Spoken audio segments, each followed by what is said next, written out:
Halo teman-teman sekalian, saya pernah mendengar cerita ini, tetapi saya juga ada yang ditambahkan. Cerita ini fiktif belaka, tetapi saya ingin memberikan sebuah makna dari cerita ini. Ada 3 orang, si bodoh, si pintar, tapi bebal, dan si bebal. Mereka sama-sama sekolah masih kanak-kanak. Mereka berangkat ke sekolah, kemudian ditanyalah oleh seorang guru. Si bodoh, 1 ditambah 1 berapa? 3, Pak. Begini teorinya, 1 ditambah 1 sama dengan 2. Oh, baik, Pak. Pergilah si bodoh. Dan si pintar dipanggil, namun dia bebal. 1 ditambah 1 berapa? 3, Pak. 1 ditambah 1 sama dengan berapa? 3, Pak. Baik. Bapak tahu kalau 1 ditambah 1 bisa dengan bapak atau ibu ditambah 1 tambah 1 berarti ada anak 1 berarti 3. Pergilah dia. Kemudian dipanggil lagi yang si bebal. Si bebal ditanyakan, 1 ditambah 1, 3, Pak. 1 ditambah 1, ya 3, Pak. Oke, sudah. Keesokan harinya, mereka bertiga kembali bersekolah. Dan seorang guru itu pun bertanya kembali tentang pelajaran matematika yang kemarin. Si bodoh dipanggil.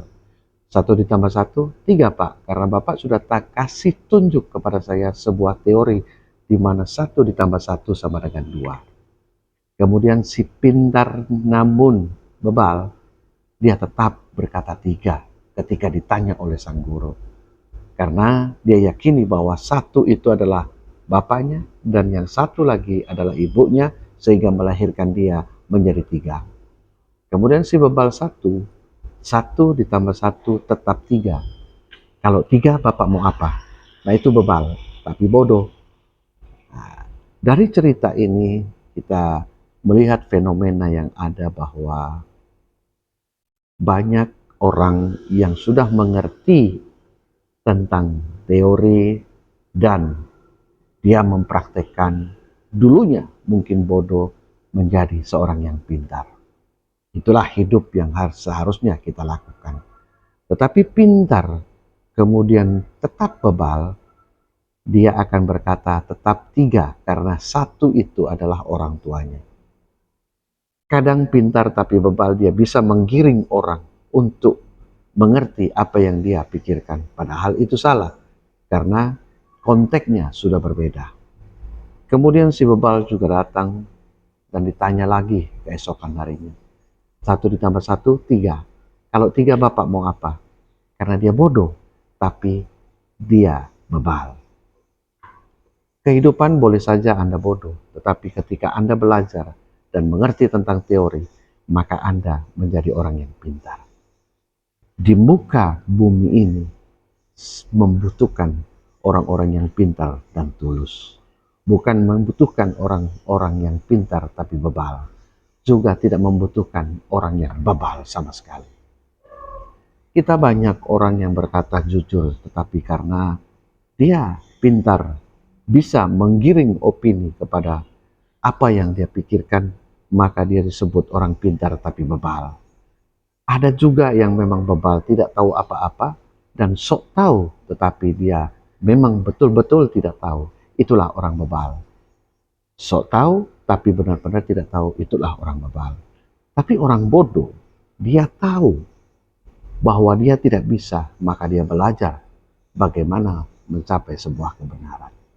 Orang pintar tapi bebal, dia selalu menggiring bahwa apa yang dia pikirkan adalah sebuah kebenaran. Orang yang bebal sama sekali, dia memang tidak ingin tahu apa-apa, tapi dia bebal. Dunia dipimpin bukan dari orang-orang yang pintar dan bebal, juga bukan karena bebal, tapi karena dia pintar dan tulus.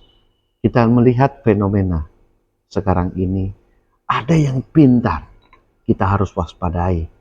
Yang pintar tapi bebal, itu yang harus diwaspadai. Karena dia pintar untuk menggiring sesuatu opini, untuk mengikuti apa yang dia pikirkan dan dia katakan.